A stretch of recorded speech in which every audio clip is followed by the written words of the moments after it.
Congress party తీసుకుంటుంది. Congress party ఇదంతా చెయ్యాలి అంటే మీరందరూ కాంగ్రెస్ పార్టీకి అండగా నిలబడాలి. మీరు ఇచ్చే బలం 1000 ఏనుగుల బలం. ఇవాళ మిమ్మల్ని చూసినాక నాకు 1000 ఏనుగుల బలం వచ్చింది. ఎవడు అడ్డం వచ్చినా పండబెట్టి తొక్కే బాధ్యత నేను తీసుకుంటాం మిత్రులారా.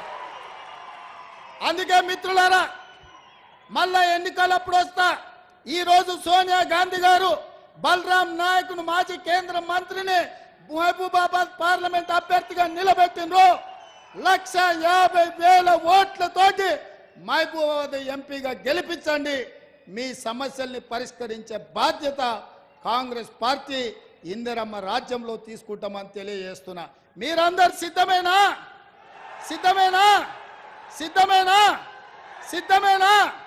సిద్ధమేనా? సిద్ధమేనా?